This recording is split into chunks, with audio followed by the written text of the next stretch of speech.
సృష్టి అంతా జలమయమైపోయింది. ఆకాశం గర్జిస్తోంది. పర్వతాలు అగ్ని కక్కుతున్నాయి. ఇది సాధారణ వర్షం కాదు, ఇది ప్రళయం. పగలంతా సృష్టి పనిలో నిమగ్నమై బ్రహ్మదేవుడు బాగా అలసిపోయాడు. విశ్వాన్ని సృష్టించడం ఎంత గొప్ప పని అయినా అది ఎంతో కష్టమైనదే. బ్రహ్మదేవుడు ఆవులించగానే భూమిపై పర్వతాల శిఖరాలు పగిలిపోయి నిప్పులు కక్కుతూ అగ్నిపర్వతాలుగా మారిపోయాయి. బ్రహ్మదేవుడి కళ్లల్లో నీళ్లు తిరిగినంతనే ఆకాశం నల్లటి మేఘాలతో నిండిపోయి ఏనుగు తొండాల్లాంటి ధారలతో వర్షం కురిసి లోకమంతా జలమయమైంది. బ్రహ్మగారి కళ్ళు మూసుకుపోగానే అన్ని దిక్కులా గాఢమైన చీకటి కమ్మేసింది. ఆ ప్రళయ రాత్రిలో బ్రహ్మ ప్రశాంతంగా నిద్రపోయాడు. కొత్త సృష్టి ప్రారంభించే సమయం రాగానే సరస్వతీదేవి తన వీణపై మెల్లగా భూపాల రాగం ఆలపించింది. ఆ నాదం విశ్వమంతా మారుమోగింది. బ్రహ్మదేవుడు మెలకువ వచ్చి 4 దిక్కులా చూశాడు. కింద చూసేసరికి ప్రపంచమంతా నీళ్లతో నిండిపోయి అలలతో అల్లకల్లోలంగా కనిపించింది. ఆ ప్రళయ అలల మధ్యలో బ్రహ్మ కళ్ళు చెదిరేలా ఒక తెల్లటి కాంతిరేఖ మెరుస్తూ కనిపించింది. ఆ వెలుగులో నీళ్లపై ఒక పెద్ద మర్రి ఆకు ప్రశాంతంగా తేలుతూ కనిపించింది.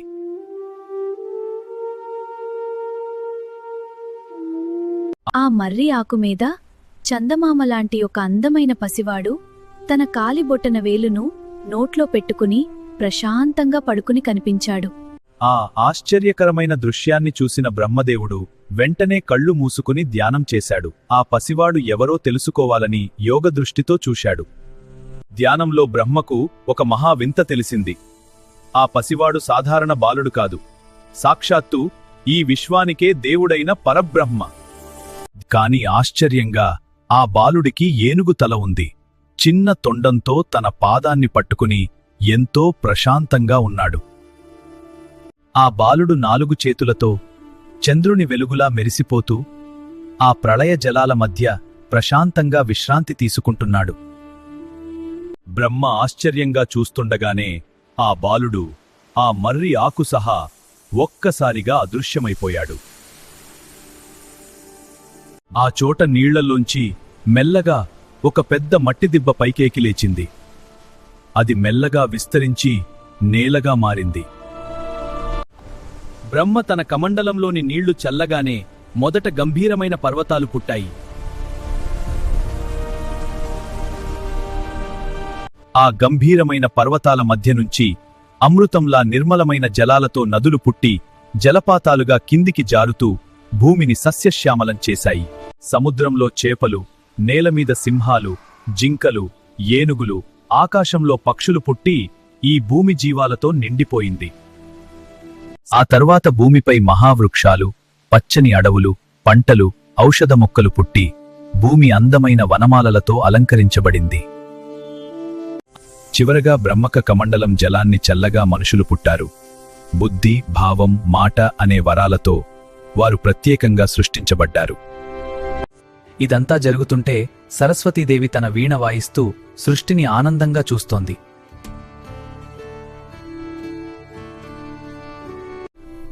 కాని అకస్మాత్తుగా వీణలో ఒక అపశృతి వినిపించింది.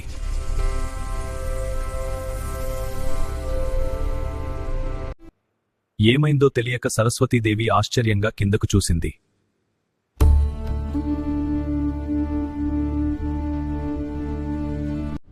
సరస్వతి చూపును చూసి బ్రహ్మ కూడా కిందకు వంగి తన సృష్టిని చూశాడు.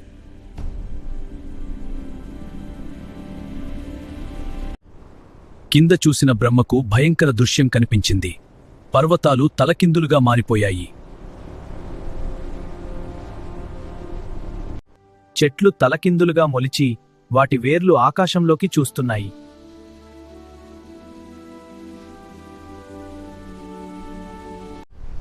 నదులు సముద్రం నుంచి పైకి ఎత్తైన ప్రదేశాలకు ఉల్టా ప్రవహిస్తున్నాయి.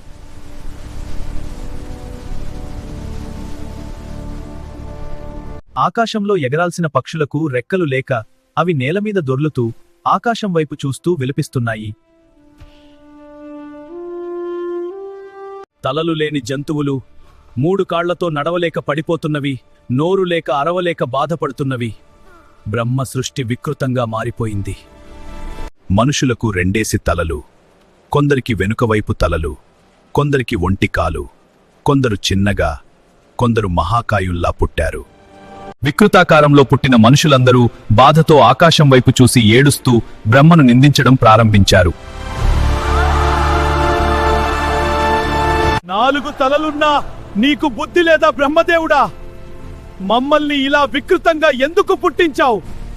మా బాధ ఎవరు వింటారు?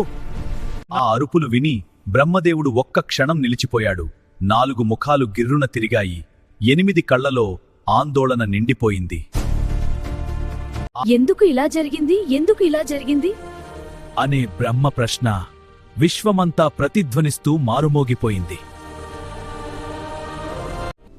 నేను శ్రద్ధగా, సక్రమంగా సృష్టి చేశాను కదా, మరి ఈ లోకమంతా ఇలా వంకరగా, గందరగోళంగా ఎందుకు మారిపోయింది? అప్పుడే ఆకాశాన్ని చీల్చుకుంటూ ఒక మహాదివ్య కాంతి ప్రత్యక్షమైంది. ఆ వెలుగు చూసి అందరి హృదయాలు స్తంభించిపోయాయి. ఆ కాంతి మధ్యలో ఒక అద్భుతమైన దివ్య రూపం మెల్లగా స్పష్టమవుతోంది.